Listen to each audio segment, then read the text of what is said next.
Exactly. I start out with some kind of bull, but we don't have any kind of bull. And then we tell Jeff just to play the song, and then you guys make fun of me for something. Play the song. The music's already playing. You're not even ready. What do you care? Oh my! Welcome to Everyone Racers, a podcast designed for the world of low-dollar racing and oddball car culture. Whatever kind of Le Champ or track dog you run, SCCA or NASA, we won't discriminate. We even think you Drifto, Hella Flush, H2OI guys are all right, as long as you drive it hard and built it yourself. Join us each week for tech discussion, tips, tricks, news and notes from the world of low buck racing, and if you can handle it, Chrissy will give you just the tip. I'll be your pit marshal. My name is Jeff. Everyone report to the paddock.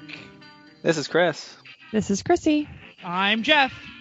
And I'm Mental. Folks, welcome. We are Everyone Racers. Welcome back for another phantasmagoric episode of our podcast. There goes our E. Oh, no. That is from Webster's. I know. It has several definitions. Webster's has curse words, too. Phantasmagoric is not a curse word. Okay, fine. Sounds like it should be, though. It feels like it should be, which is why I stuck it in there. But no, it's perfectly good. The third definition is a scene that contains many different elements, and I feel like that's us. This is episode 25. But okay. Okay, teacher. Enough of that book learning. Let's get to cars. Well, I do want to point out one little nerdy thing. So Vicky, the beautiful and patient Vicky, we were at dinner right before this, and she pointed out, she's like, you guys have done 25 episodes, and none of you have missed an episode. We've all four been here for all. Not true at all. Which one did? Jeff. El Jefe. We missed Jefe in sometime early on. Yeah, we had one. Oh, okay. Well, we've been here for most of them. Yeah. So most of us have been here for most of them. What's 25? Is that the paper anniversary for us? The cassette tape anniversary? Like a terrible one. So do that in. It's a car podcast. It's the hubcap episode. It's the hubcap anniversary. I love it. Love it. All right. So hubcap episode. Chris, what you working on? Well, this last weekend we had the 3 p.m. winter getaway at Greg's house. So sad I missed it. Yeah, you should be. And so did Jeff. Missed it too. Because Jeff sucks. So I worked on while there 2 years ago when we went to the first 3 p.m. winter getaway. Jeff and I had both just received Caterham Legos for Christmas.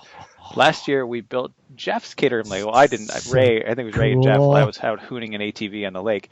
But this year, because it was just raining and the lake ice wasn't thick enough, we had to not hoon on the lake. So I built my Caterham Lego.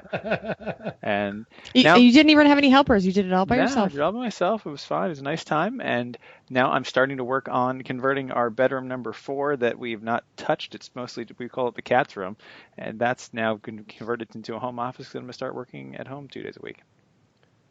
Nice. Cool. I literally thought you were going to go turning it into a Lego room. Nope. No, we're not that committed. Chrissy, you were up there at the 3 p.m. getaway. Did you help with the caterum? No, I was doing other personal projects. So Greg has a lovely daughter, Ella, and she became my shadow. So we did everything together. It was great.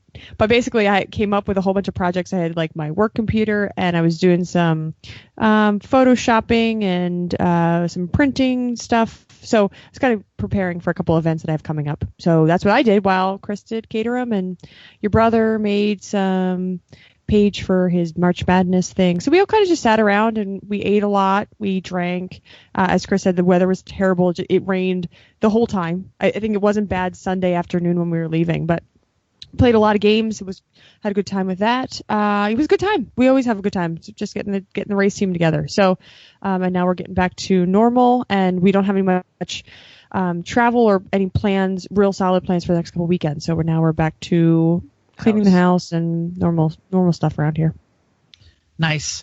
I obviously didn't make the getaway because Jeff misread his calendar and wrote 3 p.m. getaway on that little space below, like March ended and there's kind of like an empty weekend.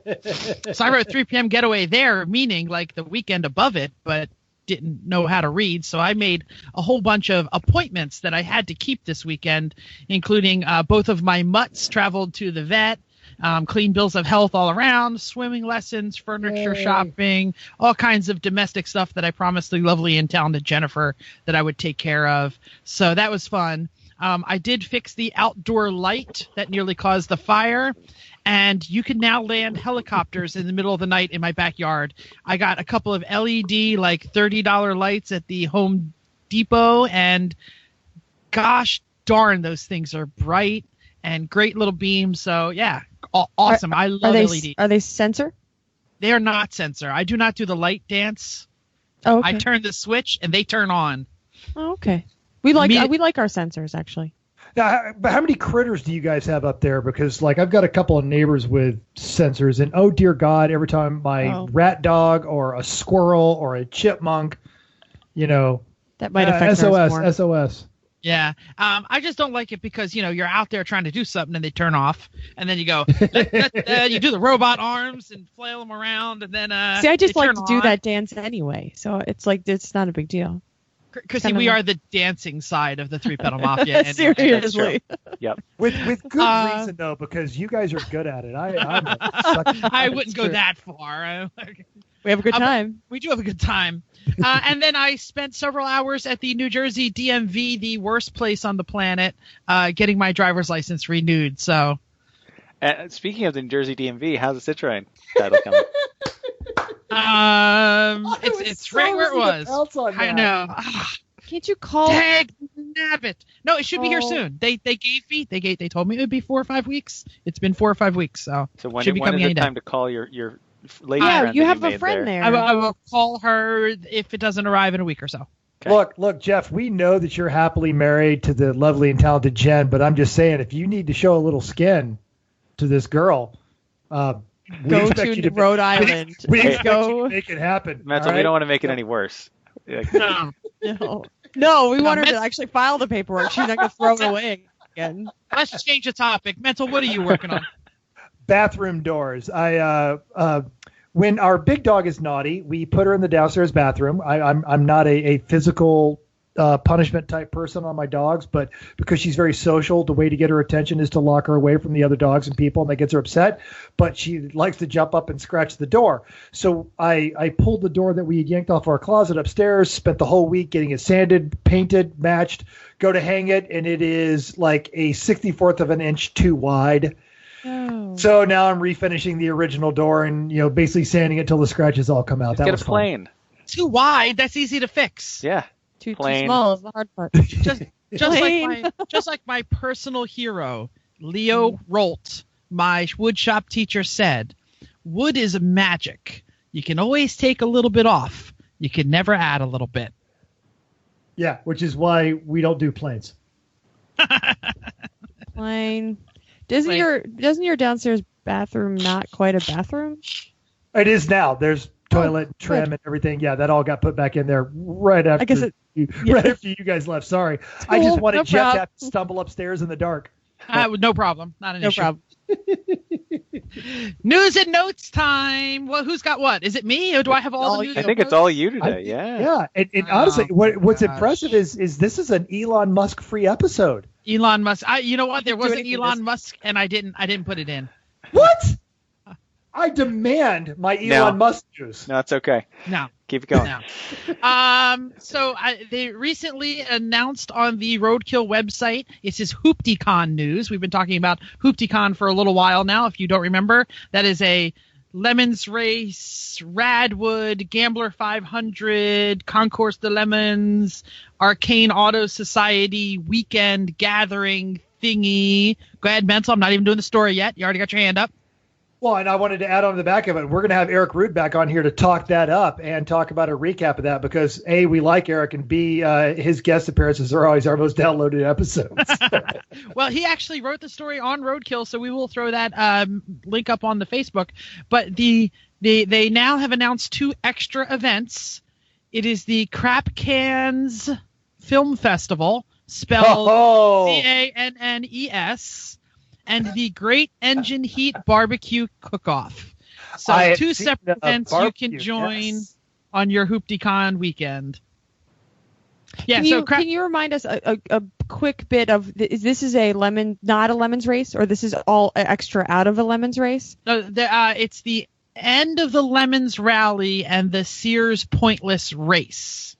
It's a lot going on. It's a lot. Plus, at the end of the Gambler 500, Radwood, Bulletproof, and I don't know what the Arcane Auto Society is. I assume that's another event, thing, but probably some kind of steampunk they sound thing. like our kind of people. Yeah, they definitely do.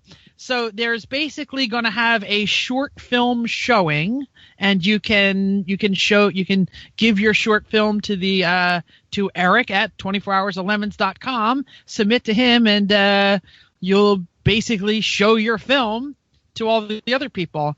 And then there is a great engine heat barbecue cook-off where you must cook on your motor. And the rules include try not to poison the judges. It says we shouldn't have to make this a rule, but here we are.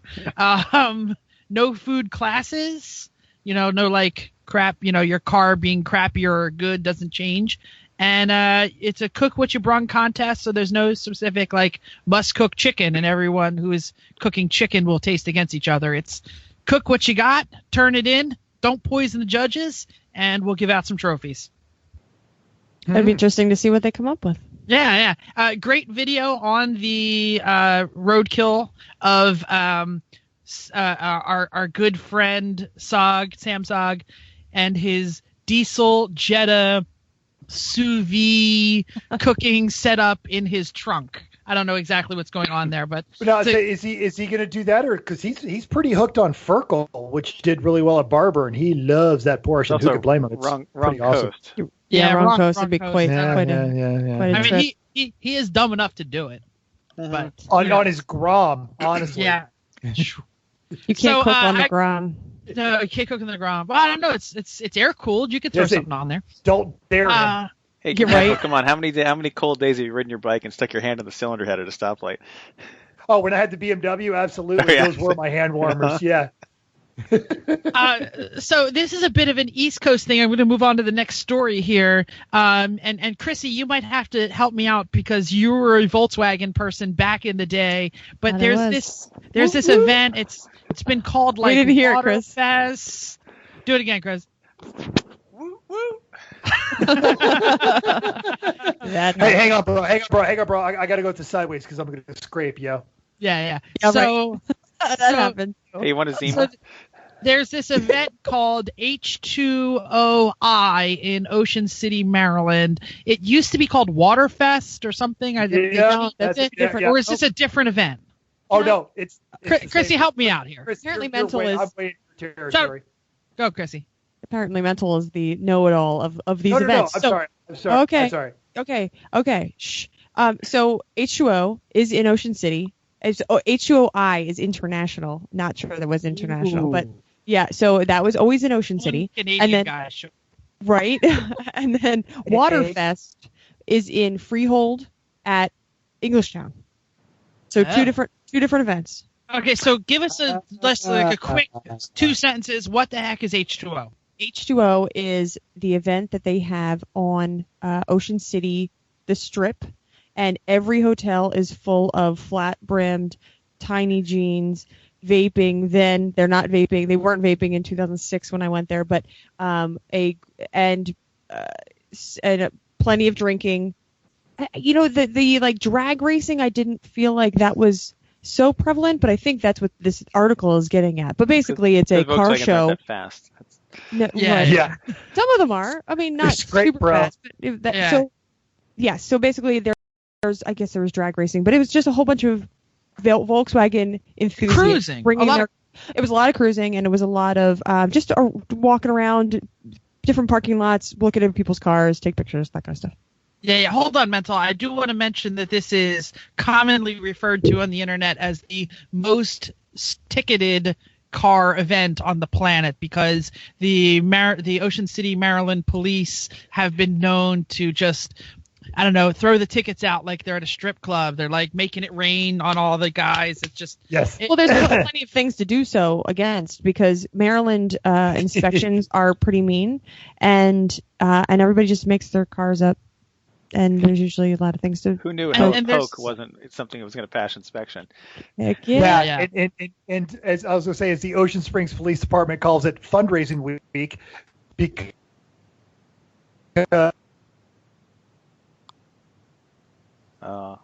Lost audio. I'm the only one you can hear now. I don't know if that's good or bad, but hey, everybody. so they tons of tickets. Hey, Mental tons of tickets. and Jeff. Yeah. We just lost audio for like 10 seconds, so everyone who's just got to hear me say, hey, sorry about that, folks. Oh yeah. So, we yeah, didn't we hear that. saw just your screens go to CA and CM. We get the Yeah. point. Lots of tickets. Okay. Lots of Lots tickets. of Well, tickets. anyway, You have to click on the pictures. They're my car. I dug for them for you. see, I tried clicking on it and it Epic. didn't open.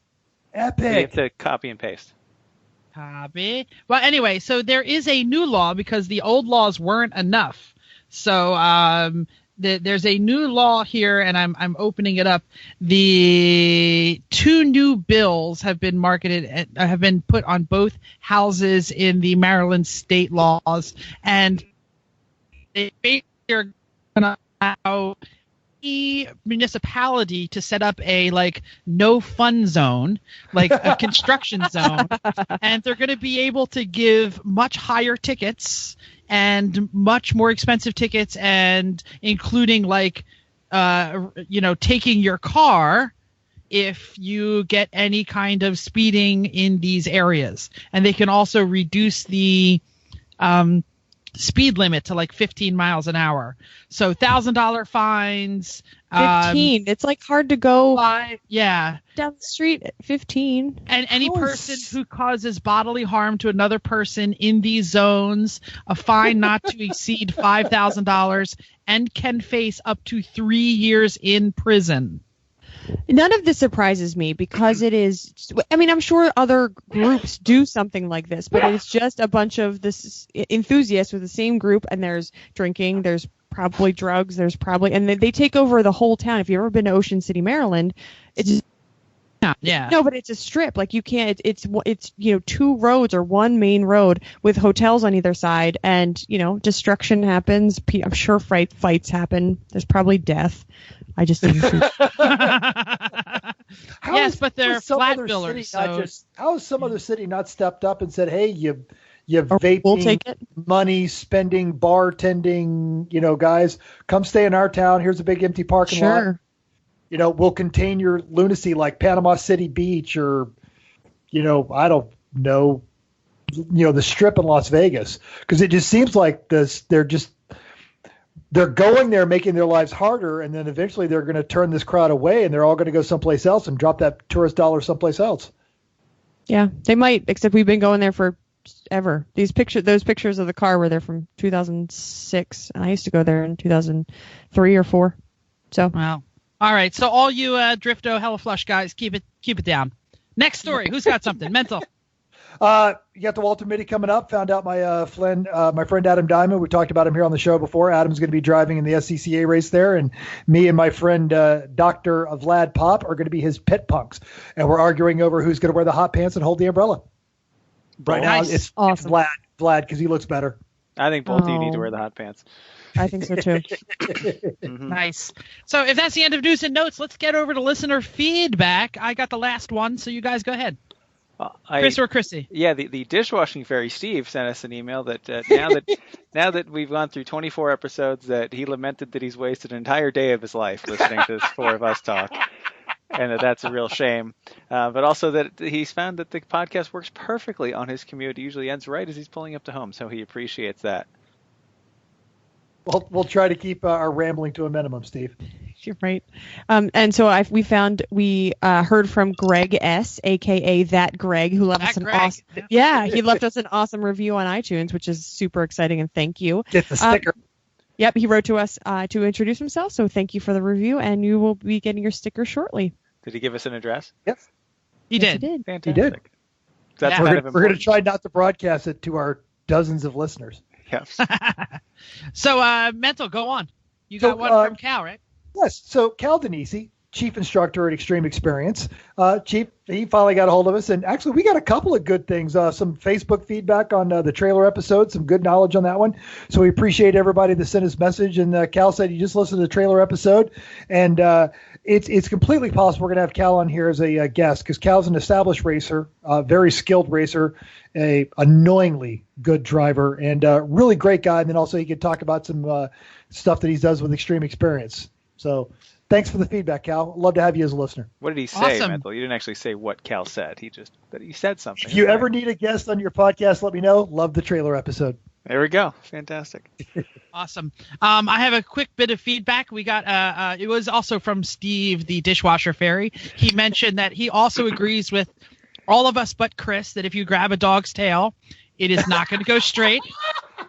I posted a quick video on my Facebook of Chris my didn't wife. see it. I don't have a My dog. wife grabbing Comet's tail, and as you can expect, he did not go straight. And he's trying to bite Exactly him. the opposite normally. What are you Exactly doing? the So yeah, you can see both of the super mutts in that one really briefly. But I do want to mention that I did get also some listener feedback from a guy I haven't talked to since high school. So a guy I haven't talked to in high school, his name is Rich. He still lives in the same town as I do. And again, we haven't talked since high school. He basically said, hey, I saw all the stuff on your Facebook page. I listened, and I want to do that supercar driving thing. I just don't get it. Tell me again exactly what's happening. Give me some advice. What do I got to do? Turns out he did the, I guess, Richard Petty driving experience over at Pocono, and he really wants to do the Ferraris and Lamborghinis and stuff. So I told him, I promised him if he listened, we would do a little bit more in-depth about what goes on. So Extreme Experience, xxspeed.com. This will count as their plug. So go to their website, xxspeed.com, use the coupon code Everyone Racers, no space, receive 25% off of a booking. What is a booking? So a booking is basically 3 or so, depending on the track, laps around an actual road course. This is not a parking lot. This is not around cones. This is a real live racetrack with real live supercars. They have how many cars? 12 cars to choose from? Well, and it's a rotating selection. So go to the website, because they've always got different stuff. They've got right now down in New Orleans, they've got a Huracan, they've got the Aston Martin, they've got the Ferrari, they've got the Porsche GT3. They've just picked up another Nissan GTR. For a while, they had the NSX.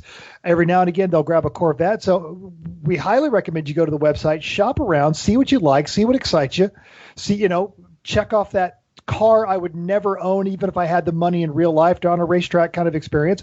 You're not just getting laps, you're getting professional level instruction from highly qualified, trained instructors, classroom instruction. You're going to get an entire experience. We stage you right next to the track. You can hear the cars, you can see the cars. You've got an opportunity for two of our really good art directors, Steve Poons, one of my favorites. They take fantastic photos of everybody as they come around in the car. You've got an opportunity for a GPS overlay on top of a video that you can have on a USB port, and you can actually have that uploaded to YouTube before the instructors are even eating their lunch. And it comes with software that says click here to upload to YouTube. It is a fantastic experience all the way around.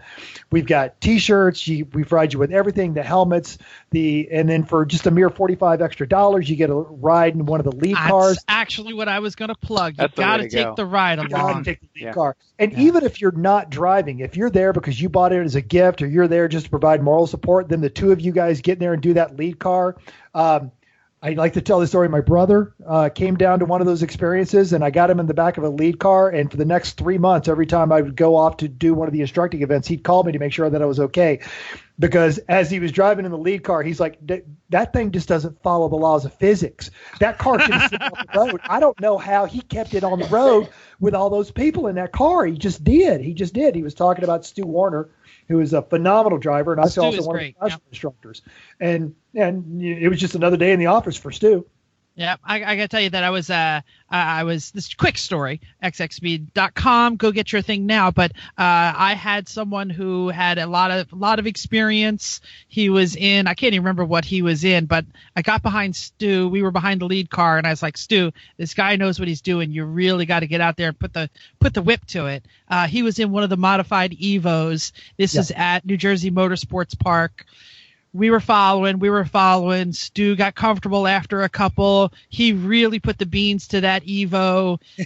We were a reasonable distance, safe distance from each other down the Strait of New Jersey at 145, braking late because we could trust the guy, and Stu put 2 wheels off in turn 1 and was so embarrassed that he had to work that Evo so hard to keep in front of the Ferrari that we were in, or it was either the Ferrari or the 911. I can't remember which. He came out, he gave us the big old thumbs up and said, that guy knows what he's doing. And that's the difference between a parking lot experience and something you're going to get at absolutely. That is on a real racetrack. If you know what you're doing, you're going to be able to really feel these machines. So, even if you don't know what you're doing, we're going to teach you. We're going to teach you. I always say, if you're a 3, I'm going to make you a 5. If you're a 5, I'm going to make you a 7. If you're a 7, I'm going to make you a 9. If you're any higher than that, you're going to have to come with your own Ferrari, because that's as fast as we're going to let you go. So anyway, yeah, that's Extreme Experience, xxspeed.com. Use the code EveryoneRacers. Let's keep moving on. Main topic time. Who wants to open this? I kind of want to do so. Let's get Chris to do the legal disclaimer before we start talking. Absolutely. Do all of this at your own risk. Everything you do regarding fire in a race car is likely to kill you, and nothing we're going to tell you is going to save you from death. So all of this, consult your manufacturer's instructions and your attorney and your accountant and your wife and your cat and whoever else you want to consult. But sure, don't the hell listen to us. This is fire. Fire's bad. Okay? Fire bad. Yeah, I think the title of this episode is Please Don't Burn. Burning what happened to fire? Don't do it. Fire, don't do it. Okay. Except when you're grilling tasty meats, then fire is delicious. Exactly. Yeah, absolutely. Who wants to start this up? Well, let's give everyone. Yeah, let's give everyone kind of a background. So we're going to be talking about fire suppression systems, primarily about in the car. But before we do that, let's get a background of how they work. Now, our more savvy listeners, like, you know who's a really savvy listener? Chrissy's mom. Exactly. Yeah. So our savvy listeners understand that fire, depending on who you talk to, fire needs either 3 or 4 things to happen. It needs fuel, oxygen, heat, and a chemical reaction. And if you remove any of those, then the fire can't exist. Now, a primary thing that almost every fire agent goes after, dating all the way back to water and sand, is it removes the oxygen, because that's the easiest thing to remove from the equation, and that's key. So we're going to go through and we're going to talk about a lot of these systems and how they go through, but what you need to know also when you activate these systems or you use these is how they interact with you and the environment. Now, the old school one that everyone has is probably the Halon 1112, or as it is more commonly known, is chlorodibromfluoromethane. See, we told you we had no idea what we were talking about. Hey, you lost me in I don't caresville.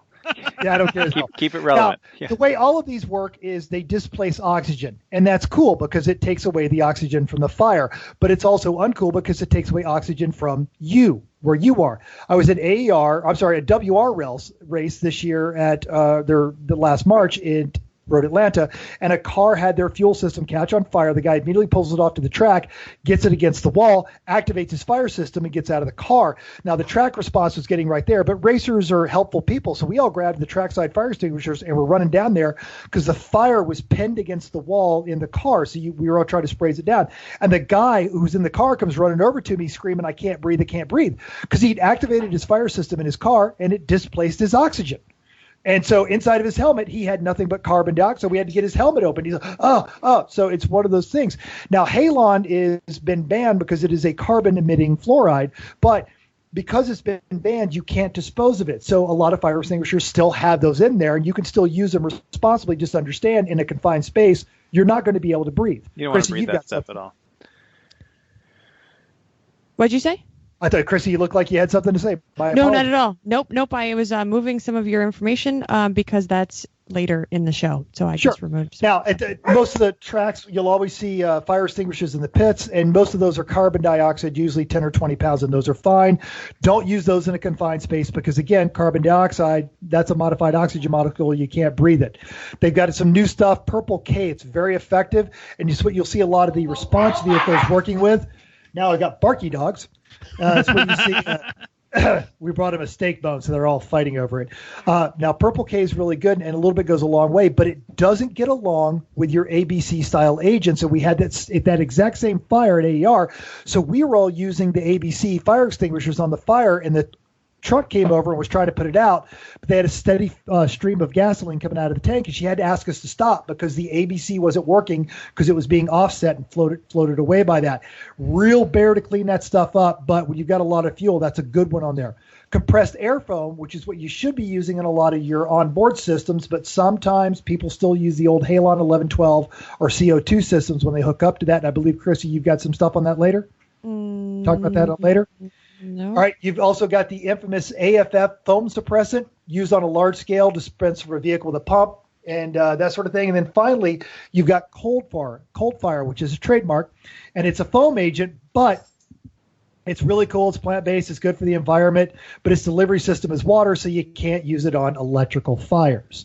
Now, if you literally go to Wikipedia and you type fire suppression agents, there is another list of almost 30 different types. It is key that you know what kind of extinguisher you have, where it is, and when to use it, and what kind of environment that you're going to use it. So having said all of that, let's move on to Jeff. Actually, I'm going to say, Chris, if you want to go next, because my information is better after yours. Okay. I'm going to talk about how to design and install the system in your car.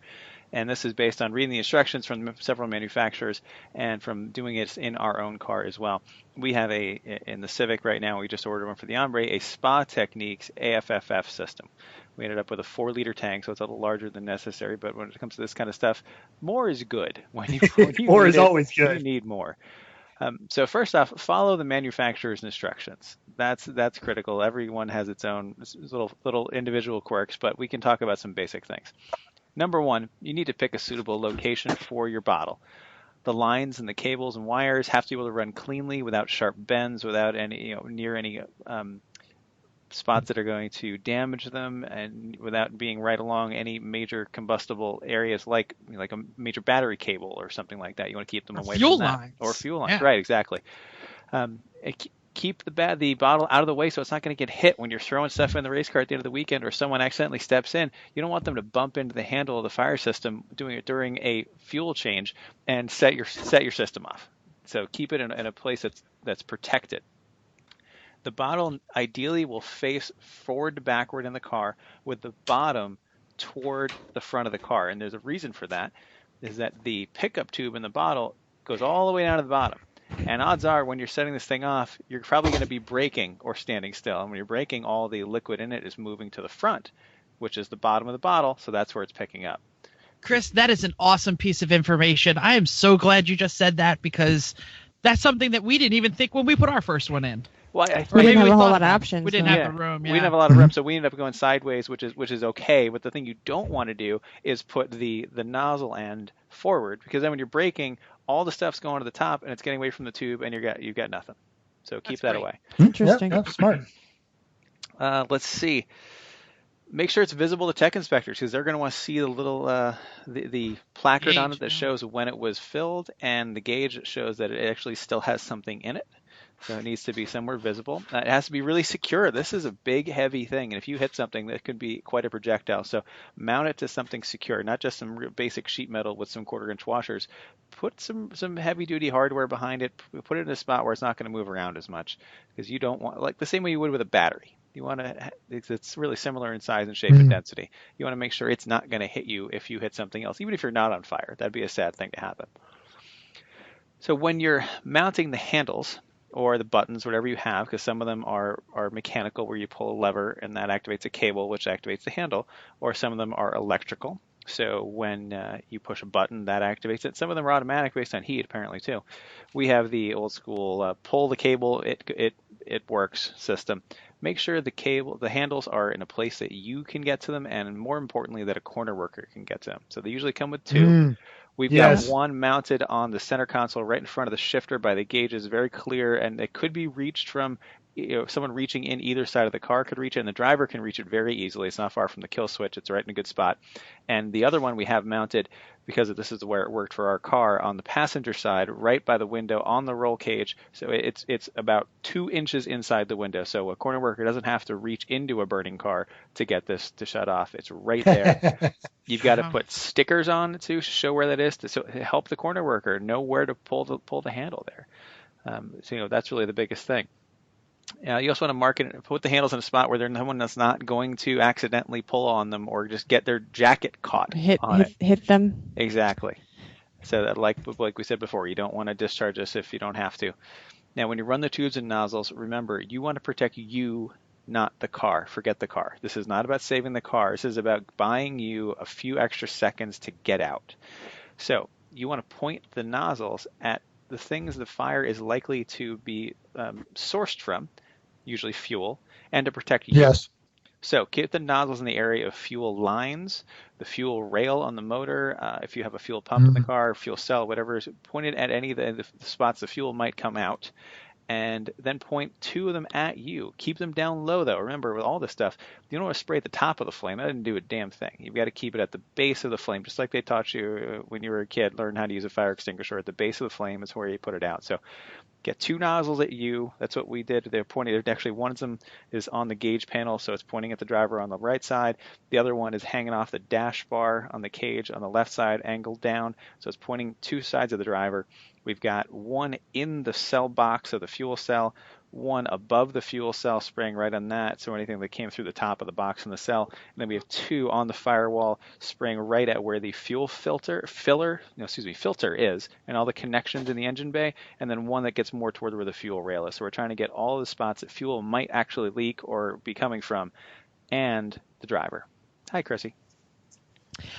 Just a thought is that actually when we were racing with Hamza and in a different car that we're not used to, he has a fire system in his car, and I got in I guess probably Friday when we had time, and just kind of looking around, I asked and made sure I knew where all the nozzles were, especially at the driver, because you're getting in a car you're not familiar with. It's kind of the additional thing of all of the safety, where is the kill switch, where is all of, what are the gauges I'm looking at, really to make sure that you knew where the nozzle was. He put nozzle. The handles, you mean? Handles usually, not the nozzle. No. So he put the nozzle, because that's what I was trying to tell you. He put the nozzle, and he kind of hidden. It was a little bit hidden, but it was near the steering wheel. So it was kind of like in the steering wheel column, kind of around there. And that's not where ours are. So, I was glad that I asked, because I just didn't realize where his every car is going to have a different setup, because you make your setup for your own car. So Chrissy gets in and says, "Where the hell are the nozzles? I'm going to burn in this crappy car." No, I knew I was not going to burn in his car, but it's just one of those things I'd like to know, because if I'm on fire, then I guess I would like to know where the stuff's coming from. And I'm sorry, I thought you were talking about the handles, because that's a big thing you have to do. Right when you get in a car, like you were saying, where's the kill switch? Where's the ignition switch? Where's the fire handle? Because that's one thing. If you are in a car filled with smoke, you need to know where it is and not have to turn your head, look, scan the car, figure out where it is. You need to be able to pull it by instinct. So. Yes. And so he actually if you've got a fire situation, you got reduced visibility too. Yeah, absolutely. Yes. Yeah, so he had the other handle on the driver's side, which I thought was interesting, and it was actually pretty out of the way of hitting things, but it was still, passenger side seems like less goes on over there. So that's it. Well, that I think segues perfectly, Chrissy, into what you're going to talk about is when you're on fire, what do you do? Jeff, did you want to go? No, you can go. Well, you have your hands up. No, I was going to say, go ahead. What were you going to say? No. It was over. Okay, fine. Okay, so you should really. We've talked about this before, probably in passing, but now we're talking about fire and really thinking about you being on fire is to actually practice getting out of the car in the paddock. So we do especially, and also try and cover your face, like we're talking about, limited visibility, making sure that your helmet, you have your helmet on, because you obviously have less visibility on when you have your helmet on, and then also with your try to simulate what it looks like if you had smoke in the car, because obviously you can't see, limited visibility. What are you going to do? So if you have a small fire, don't pull the cable. That is going to ruin your race weekend. That's going to be pretty sad. More than that too. Yeah. Right. So if you find a small fire, just like see it in the footwell or, see that something is wrong, hit the kill switch. That's going to kill the fuel pump, like we were talking about. The fire needs fuel, and hopefully stop the flow of gas and try to stop the fire. And that will be the easiest and best situation. Go ahead, Mental. I was going to say, the infamous Lemons joke of how on fire are we? Exactly. I thought of that while we were talking about this. So that's, if you hit the kill switch, it's going to slow you to a stop.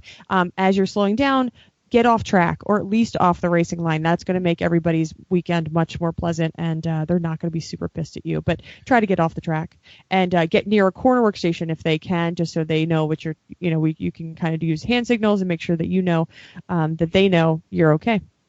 So if or if you're really on fire, the corner workers are the ones with the fire bottles. They're going to be putting you out. So that's why it's really quite important to be near them. Good. And so if needed, you'll know it. So don't be afraid to pull the handle. Think twice. Think about it. But, if it's big enough and you think it's concerned, and especially if it's going to be on you, then pull the handle.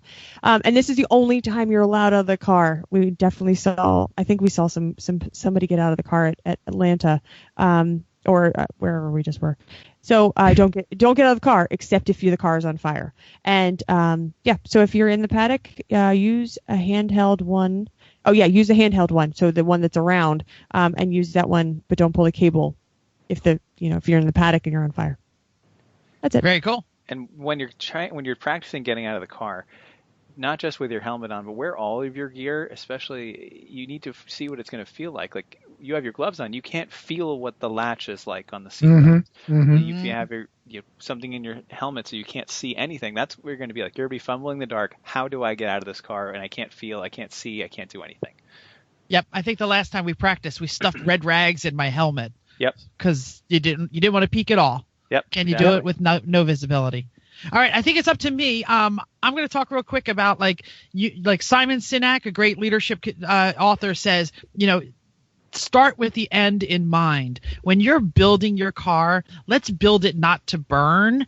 We got to make sure that cage, those door bars, the inside door handles are all built for you to escape. So really got to make sure that there's nothing protruding, there's no sharp edges. All of these things are very important. Most important is clearly follow the rules of your sanctioning body. If they say you need these kinds of door bars, you got to build those kinds of door bars. If they say you need this kind of fire system, you have to have those kinds of fire systems. And, wherever the grab handle, it has to be in matters to sanctioning bodies. So just make sure that you're reading that rule book and you're building with the end in mind. Is this car on fire? How do I get out? Chris, go ahead. Well, that's why we like the bent door bars that we put in on the driver's side, because it angles down a bit, right where you're going to exit, and it gives you a little more crush room. But really, it makes it so much easier to get in and out of the car than a straight one.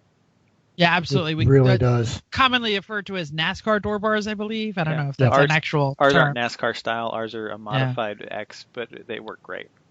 All right, I'm going to keep talking. If Chrissy raises her hand, someone tell me because I can't see her. This goes back to read what your sanctioning body says. FIA and SFI both require refilling and repressurization by the manufacturer. Fire charger and cold fire systems, Mental mentioned them earlier, are both filled and pressurized by the user, so they are not SFI or FIA certified at the moment. Very important when you're doing your shopping. Important. Make sure. Good to know. Thank you. Yeah. So, and I'll just end with one more thing because I know we're running out of time. But Carol Smith, we got plenty of time. No, actually, no, Jeff, go. We got plenty of time. this. Keep going. Oh, good info. Plenty of time. Sorry, I was watching my clock. So, Carol Smith, the guy who wrote Build to Win, has a great little list, and he basically says, before you roll, arm the system. Right? This is like the checklist. We all know there's some kind of pin to pull, or if it's an electrical system, there's you electrify the system. You got to check the system to make sure it works before you get there. So before the day starts, you have to check the entire system. When you're done for the day, you disarm the system. You don't mess with arming or rearming the system or disarming the system unless you're broken. So you leave that pin out all day. The beginning of every day and at the end of every day or weekend, check all the fittings, check all the connectors, check all of your cables and wires, and check the needle on the gauge. At the end of the season, this is something I never thought of, and maybe we should do it. He said, remove the lines and blow them out. Make sure they're not clogged. You've been working on this car all season. There's dust, there's grit, there's all kinds of things going on. Pop off those lines, make sure they're clear. Check for damage to the bottom. Check your certification dates, and store that bottle in a stable temperature and pressure environment. You cannot leave it in the car to freeze or get too hot all winter, summer long. Well, because a lot of those agents are temperature sensitive. And that's what it depends on the thing, but really, like if you're pulling it apart anyway, you might as well store it in the basement. Like the one we have on the Civic, the AFFF, has an anti-freezing agent in there. So we're okay leaving ours in year-round, but it is still a good idea to do it. It's so easy to pull it apart. It takes about 2 minutes to get the bottle out, and that's the perfect time to do it. That's a great idea, Jeff, to blow those lines out. Yeah. Metzer, you had something?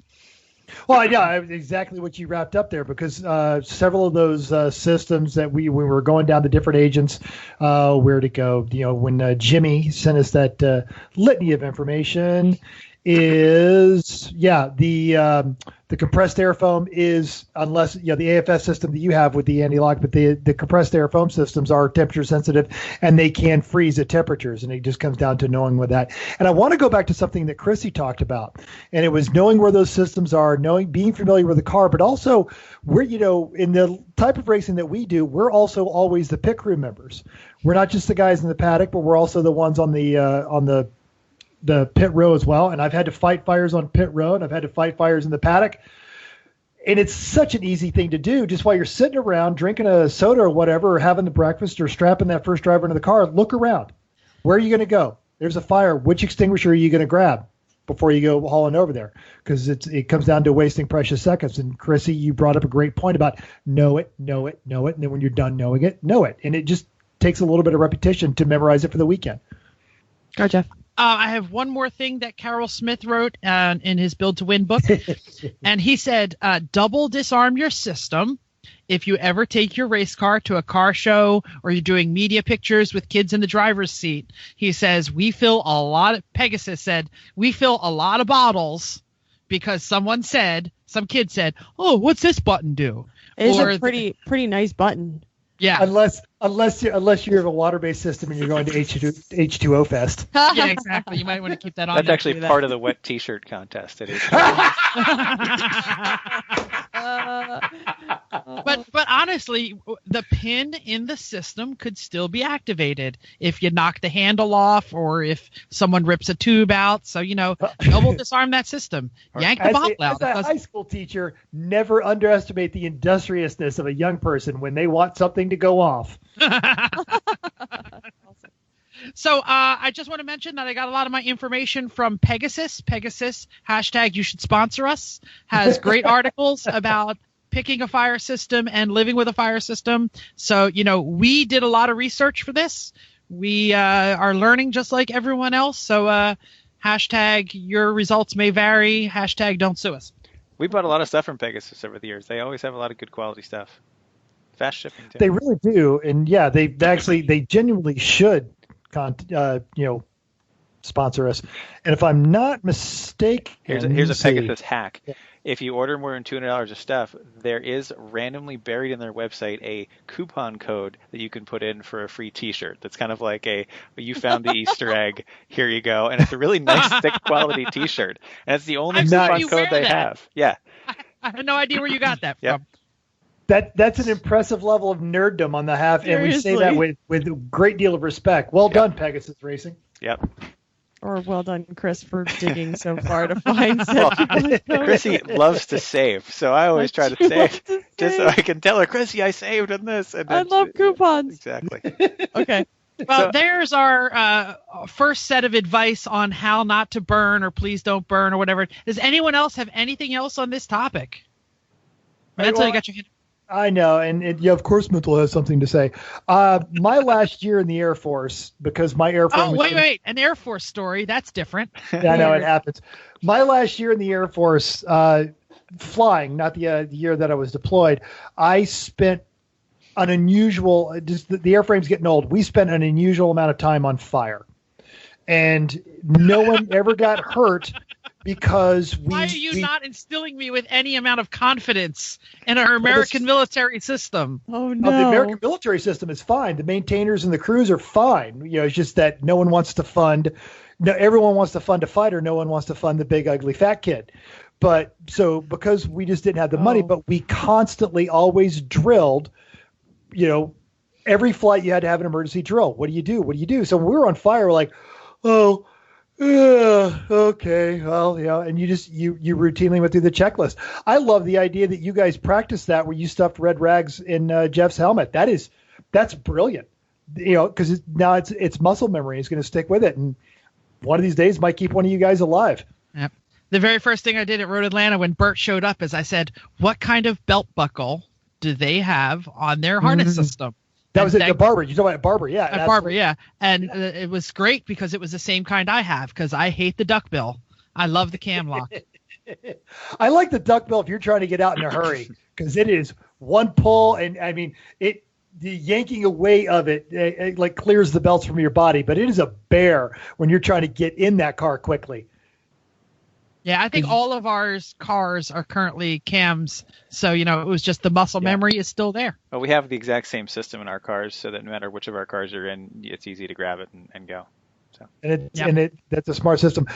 Chris, I hate to do this on air, but what time are we at right now? 5-0. 5-0. So okay, we're excellent. good. So this will wrap up real quick. Yeah.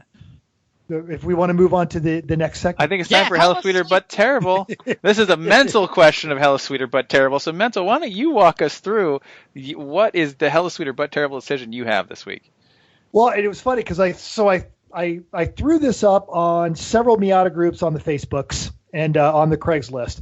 And you guys have all heard me talk about my beloved 91 Mercedes CLK 430. It's a great 91? car. It's a wonderful commuter car. 2002. A wonderful commuter car, virtually invisible to law enforcement because everybody in Atlanta has a Mercedes and it's silver and I have military plates. But I don't feel like it's a good track car. It's kind of big. It's kind of heavy. I've done some track work down in New Orleans and it gets very unhappy about the heat very quickly. So I put it out there that I was looking to trade it for a comparable Miata. And thus far I've gotten two. And as I was discussing this, and we were discussing this week's topics, I got that text from you, Chris, that said, "Hey, I've got a Hella Sweet But Terrible. Let's turn your CLK into a track car." So lay out your plan for turning the big pig into a track car. Less weight and as many AMG bits as you can squeeze in it from the junkyard. But that all comes. See, there are no AMGs in the junkyard. Well, there are Mercedes breakers. There are people parting them out on Mercedes forums. And I'm not talking about the motor. I'm talking about the brakes. I'm talking about the suspension. And you even get stuff from the big list. There's probably some, S600 caliper or something like that that you can do that has no desirability at all for anyone except this kind of thing. So things like that. Oil cooler. Just German cause I like cool oil. Probably everybody needs an oil cooler. Yep. So get a big ass oil cooler. Get a biggest radiator you can. AMG or other big Mercedes suspension bits. Like the big things, like lose those giant power seats that are all torn up. Put something comfortable but fixed bucket in. There's 100 pounds each right there. They are, but don't lie to me. They're comfy, aren't they? Did you find the seat warmers, the bun warmers? Of course. You drove that car's it drives way better than something with 270,000 miles on it should. But you can make those things do okay on track. Like our CLS, it's bigger and heavier, and you feel it. And more powerful. Well, sure. But it's all right. It works. I think you could do it. So anyway, you got Miata trade offers. What'd you get? So I got a 90 and a 91. Now the 90, it's not a bad car, but it's the 1.6 open diff, no options. The 91, also a 1.6 car, but I believe it's got the limited slip and it's got the power windows. The interior on it's in really good shape. It's got one tiny dent on the door and it does some scuffs on the bumper.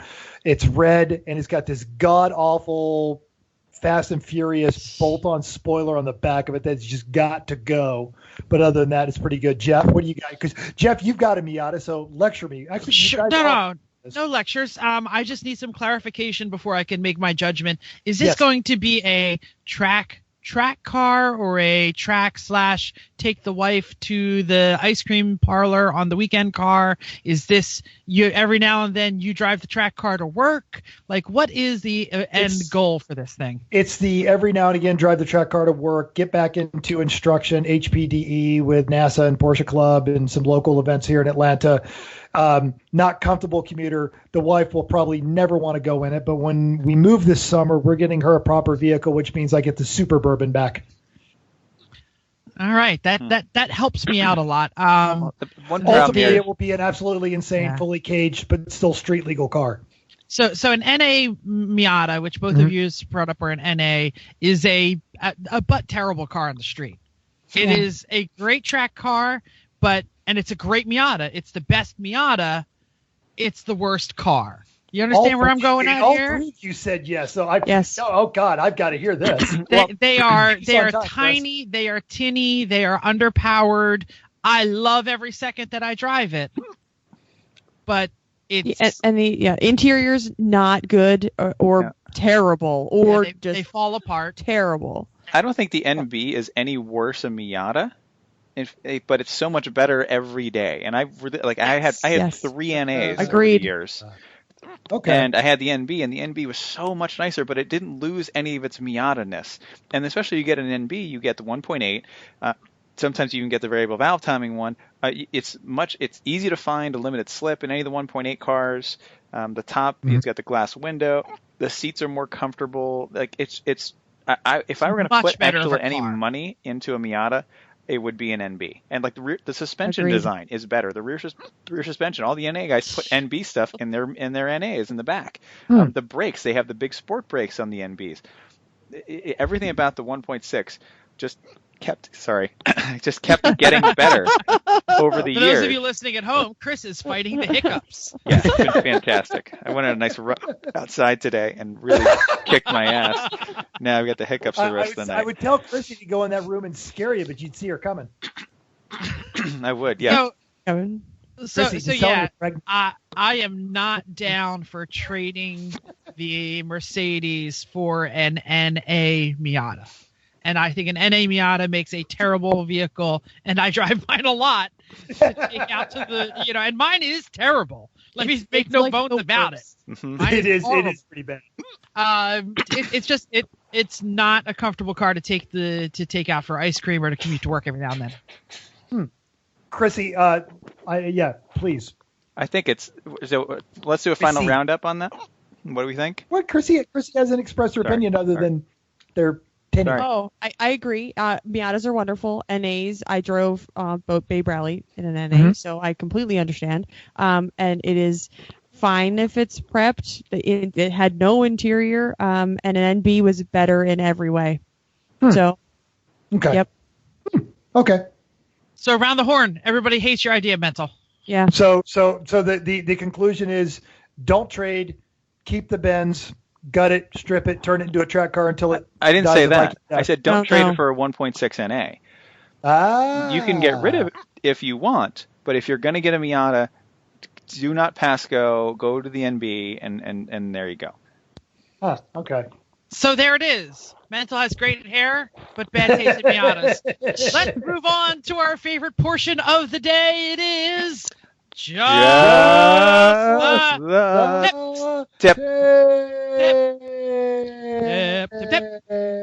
tip. Okay, so we talked about fire extinguishing systems in your car. Now we're talking handheld fire extinguishers. So we're going to go quickly over all of what each of them do and then what they're good for. So you're going to have a Class A fire, and that is just normal wood, paper, normal stuff. Class B are flammable liquids, gasoline, other petroleum gases, all that stuff.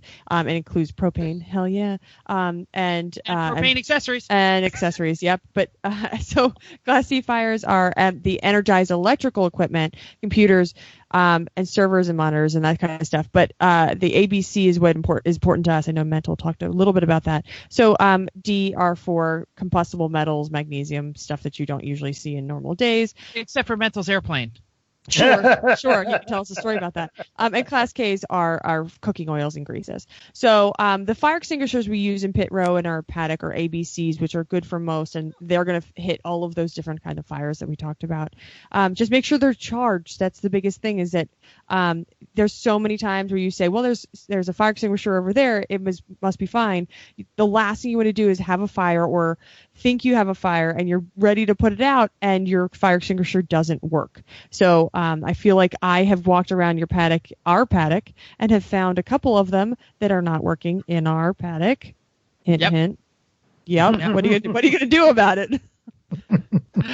Well, we have others. We have to get rid of the one that doesn't work. I believe the Thunder How are you Turd. still bringing it to the track? It's just taking up space. No, because it lives in the parents' RV, and it is the parents' fire extinguisher, not ours. So they will burn. Yes. And you're like, well, we knew about it. We knew it wasn't. What kind of insurance policy do they have, Jeff? Yeah. Okay, No, okay, not that kind. The last part of this is I started thinking, how do you get rid of one when it's bad? Because we actually know one of that is bad.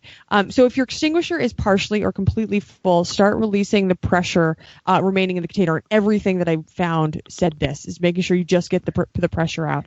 Squeeze the top, let a little bit out of the extinguishing agent, and don't release the entire contents. Don't just like. But that's fun. It could be fun, but it's probably it's terrible when it gets released in the trunk of your Fiero. I'll tell you that. Yeah, that's bad. Well, and like Avon is corrosive as soon as it gets wet. Right. So you got to rush your car out. Sorry to that shop vac in middle of nowhere, North Carolina, at the car wash. So just don't do that. But don't release the whole contents. So you just want to start the pressure release. And once you're done this, wait for the needle and the gauge to fall down to 0. Could take a few hours, could take a few days, depending on how much it is. After it's reached 0, take it to a hazardous waste center, or and they know what to do with it. Or you can talk to your local fire department, and they also may be able to accept fire extinguisher. So if you just Google, where do I put my fire extinguisher? Old expired fire extinguisher in PA. Like, that was the one that I found. So you can do it by state, and they'll tell you. So get rid of it safely, please. Excellent. I'm going to call a bit of an audible here. Chrissy, do you have any information off the top of your head, and you're totally unprepared for this, on the major fire extinguisher recall that recently happened? The Kede one? Yeah, the Kede one. Remember, Yeah. we did a whole segment.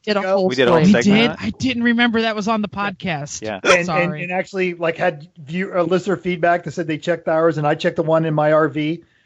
Yeah. Yeah, I did. That's like right. a whole. I do remember that. So, right, Jeff, go back and Chrissy yes, can't she does. save you if you don't listen, Jeff. Well, I mean, you could just Google it and find all the information. That's how I did. And yeah, I did. Yeah, I did. Well, awesome. So Jeff sucks. But he Jeff doesn't listen. You don't listen to this show? Well, he was too busy worrying about his. I just can't remember what we said on the show and what we said just in like our regular lifetime conversation. So Google it. Google it. Yes. Anyway, anything else for the good of the order? Nope. Play us out. Nope. Play us out. Play us out, Piano Cat. Here it comes. Thank you for downloading us. We hope you enjoyed this week's edition of Everyone Racers. We also hope you will join us in the world of driving, racing, and building, because everyone can be a racer, even you. If you enjoyed this podcast, please subscribe with the button on iTunes or wherever you get your podcasts. If you have any questions or want to give us some show ideas, drop us a comment on our Facebook page, Everyone Racers, or like our race team Facebook page, the 3-Pedal Mafia Lemons Race Team. If you want to help us produce the show or donate to the cause at patreon.com/everyoneracers. Thanks again, and until next week, keep the fire bottle ready, because we're likely to catch fire.